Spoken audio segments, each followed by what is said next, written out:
அறுசுவையை விரும்பும் அனைத்து உள்ளங்களுக்கும் வணக்கம். இன்றைக்கி நம்ம பார்க்க போகிற ரெசிபி என்னென்னா மட்டன் நல்லி கிரேவி தாங்க. அதுக்கு நான் ஒரு 1/2 கிலோ மட்டன் நல்லி எடுத்திருக்கேன்.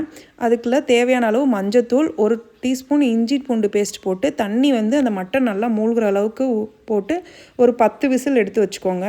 அதுக்கப்புறமா ஒரு கடாயில் எண்ணெய் ஊற்றி சீரகம், சோம்பு, பட்டை, கிராம்பு, லவங்கம், ஏலக்காய், கருவேப்பிலை இந்த தாளிக்கிற பொருள்லாம் போட்டு ஃபஸ்ட்டு தாளிச்சுக்கோங்க. அதுக்கப்புறம் நம்ம இதுக்கு தேவையான வெஜிடபிள்ஸ்லாம் எடுத்து வச்சுக்கலாம். வெங்காயம், தக்காளி, இஞ்சி பூண்டு பேஸ்ட். நான் 2 வெங்காயம் 2 தக்காளி எடுத்திருக்கேன். 2 பெரிய வெங்காயம். ஃபஸ்ட்டு வெங்காயத்தை போட்டு நல்லா கோல்டன் ப்ரௌன் கலரில் வர அளவுக்கு நல்லா ஃப்ரை பண்ணிக்கணுங்க. அப்போ தான் கிரேவி நல்லா திக்னஸாக வரும். இந்த அளவுக்கு ஃப்ரை பண்ணிக்கணும். அடுத்து தக்காளியையும் இஞ்சி பூண்டு பேஸ்ட்டையும் போட்டுக்கிறேன். ஏன் நான் தக்காளியோட இஞ்சி பூண்டு பேஸ்ட் போடுறேன்னா அப்போ தான் அந்த கடாயில் அது ஒட்டாமல் இருக்கும். இப்போ இது நல்லா பச்சை வாசனை போகிற அளவுக்கு நல்லா வதக்கிக்கணும். தக்காளியும் நல்லா மசிய வதங்கணும்.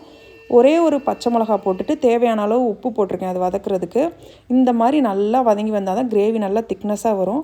இப்போ நம்ம தேவையான மசாலாஸ்லாம் ஆட் பண்ணிக்கலாம். எல்லாமே நான் காமிக்கிற இந்த ஸ்பூனில் தான் போட்டேன். மிளகாத்தூள், தனி மிளகாத்தூள், மல்லித்தூள், சோம்புத்தூள், சீரகத்தூள், மட்டன் மசாலா மட்டும் ஒரு 2 ஸ்பூன் இதில் ஆட் பண்ணிக்கிட்டேன். மஞ்சத்தூள். இந்த மசாலாஸ் எல்லாத்தையுமே நம்ம இதில் ஆட் பண்ணிக்கலாம். ஆட் பண்ணிவிட்டு நல்லா கிண்டி விட்டுக்கோங்க. இப்போ இதுக்கு தேவையான மசாலா, அரைக்கிற மசாலா அதுதான் நல்லா அந்த கெட்டித்தன்மையை கொடுக்கும். முந்திரி பருப்பு, சீரகம், சோம்பு, மிளகு, பட்டை, கிராம்பு, லவங்கம், ஏலக்காய், 2 பூண்டு, பெரிய வெங்காயம் 1. இது எல்லாத்தையும் ஒரு எண்ணெயில் போட்டு நான் தனியாக ஒரு பேனில் நல்லா ஃப்ரை பண்ணிக்கிறேன். நல்லா ஃப்ரை பண்ணிவிட்டு இப்போ நம்ம மிக்சியில் இதை என்ன பண்ணுறோம், ஃபஸ்ட்டு ஒரு தட்டில் போட்டு ஆற வச்சுக்கலாம். ஆற வச்சுட்டு அதுக்கப்புறமா நம்ம என்ன பண்ணுறோம்னா மிக்சியில் போட்டுக்கலாம். மிக்சியில் போட்டு இந்த மாதிரி ஒரு பேஸ்ட்டாக அரைச்சி எடுத்துக்கோங்க. இப்போ இந்த பேஸ்ட்டை நம்ம என்ன பண்ணுறோம்னா அந்த கடாயில் கொதிச்சிட்ருக்கு பார்த்திங்களா அந்த கிரேவி, அதோடு இதை ஆட் பண்ணுறோம். ஆட் பண்ணும்போது நல்லா சூப்பராக அந்த மாதிரி வருங்க. இப்போ நம்ம அந்த மட்டன் நல்லி நல்லா வெந்துருச்சு பாருங்கள். இதை இந்த கிரேவியோடு நம்ம ஆட் பண்ணிக்கிறோம். ஆட் பண்ணிவிட்டு நல்லா கிளறி விட்டுக்கோங்க.